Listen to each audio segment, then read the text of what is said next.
Lockwood. Thanks for joining us here today at Cakes, Cooking and More.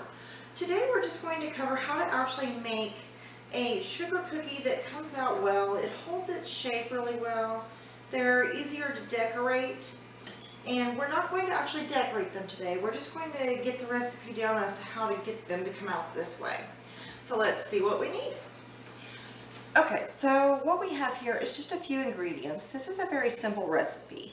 We have some softened butter, some sugar, egg, almond extract, vanilla extract, salt, baking powder, and some flour.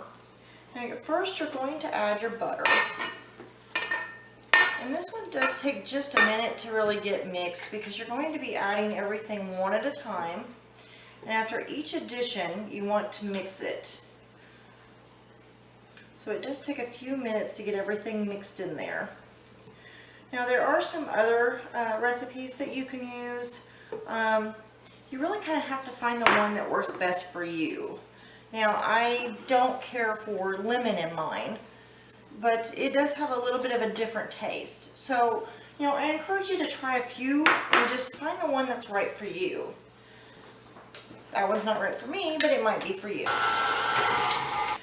Okay, now at this point that your butter and sugar is mixed, it should look sort of fluffy like it does. That's really what you're looking for. Then we're just going to add our egg. Mix it a little bit more again. And you kind of want to do each round until everything's well incorporated. Once everything's really in there and really mixed well, then you move on to the next one. If you have the problem with, and you will at the beginning, especially because of the butter, you know, butter is just what it is. You kind of have to stop and scrape that butter off the sides about halfway through. Just really knock it back down into the bottom. And then just go back to mixing. Okay, once the egg is mixed,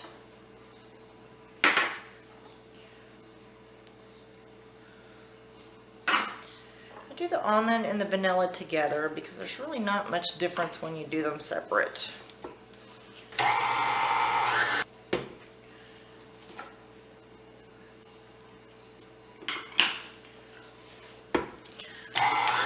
So just keep mixing each one until they're well incorporated. Every once in a while, just stop and scrape everything back down towards the middle. You don't have to do it every time. You'll know when you've started to need it because it starts to look like you've got more on the sides than in the bottom. When you do, you can just knock everything off of there.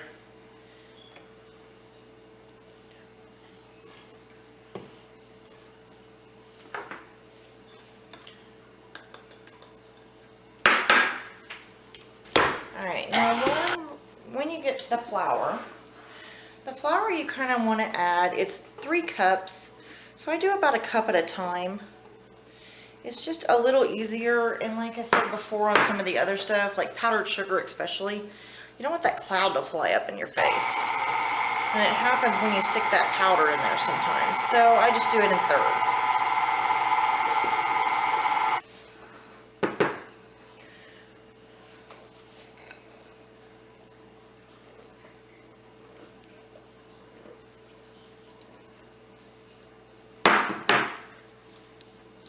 Just mix that on low for a second until that flour's mostly in there, and then turn it up each time. It should, at this point, start to really resemble cookie dough.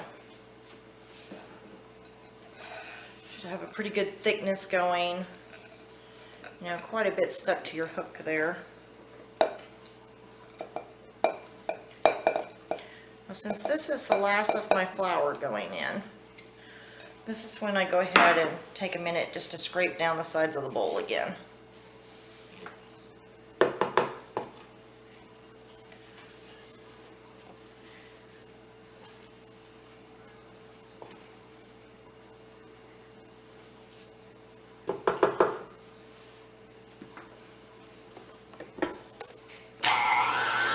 Once it's pretty well mixed, you're going to stop.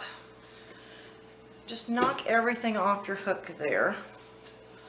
So a lot of that will have moisture that you really need to get that rest of that flour mixed in well. So So you just knock all that back down in there. Make sure you scrape those sides down well. Now at this point we're going to mix it until all of the dough starts to really come off the sides and mostly form a ball. It won't be a perfect ball. You'll have a little bit that doesn't stick, but most of it will come off of there. Okay, you can see at this point that most of my dough has come off. You're just going to knock that back down. Oops. Knock that back down in there. You can see it's mostly a one large ball at this point. That's really what you were looking for. You can see almost all of it has come off the sides of the bowl. Alright, now that we have that done, you're going to get your piece there out of the way. And then just get out some saran wrap.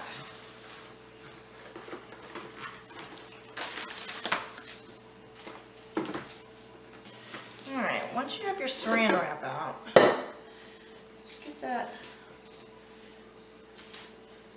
laid out as you can there. And then just take your dough. Should come out pretty easy and in one large clump there, or close to it.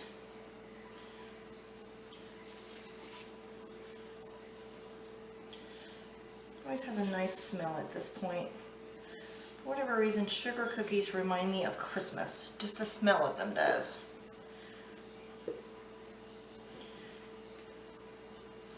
Alright, now once you've got it all in there, just use your plastic. It doesn't have to have a perfect shape. You're just going to kind of wrap it, smash it into a little, kind of like a square.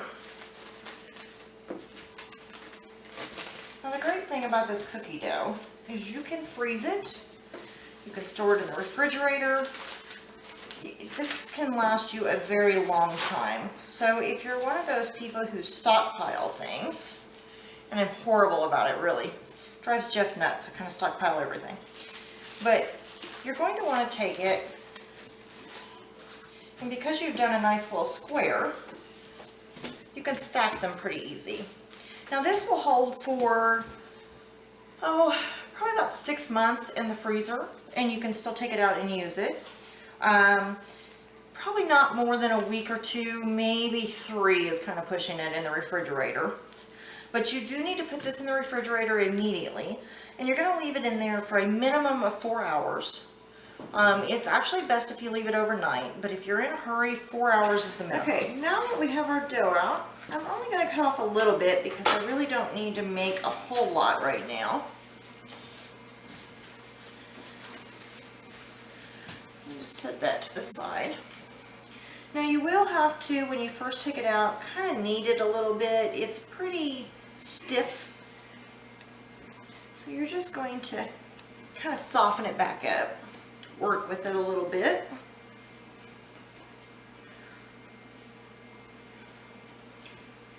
It'll take you a good 3 or 4 minutes to knead it in a little. Now if it's really soft and sticky, you can use a little bit of flour. Mine's not really sticky, it's just a little bit hard from the cold.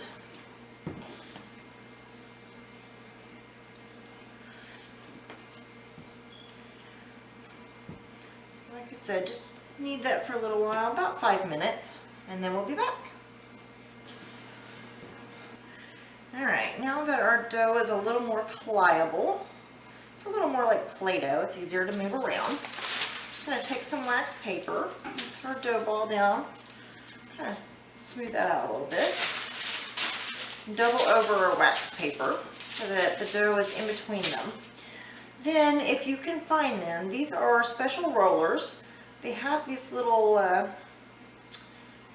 thingamabobs on the end. That this one, the blue one, makes 1/4 of an inch. Each of the different colors is a different size. They're really not that expensive, you just have to be able to find them. And I will put a link below as to where I got it, in case anybody's wanting to get one. But you're going to roll out your dough, and when we get down to the end, what will happen is that this spacer will keep my dough exactly 1/4 of an inch thick. And that's the size that I want, so this just helps me make sure I get exactly the right size. You're going to want to keep turning your dough, flattening back out. This dough will make quite a few cookies. It really depends on the size of your cookie cutter and what exactly you're wanting to do with it. Okay, now my dough's the right depth, and I know that because the blue piece is hitting the table exactly every time. Okay, now what we're going to do is we're going to open this back up, and I just have some random cookie cutters here just to show you what I've got. I've got a heart, a little gingerbread man, and a pumpkin.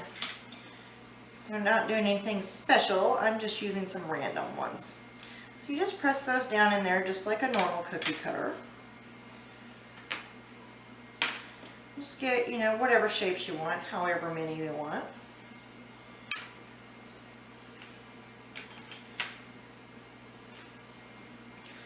So I'm going to do about 2 of each shape. I'm just going to pull up your extra dough and set that to the side.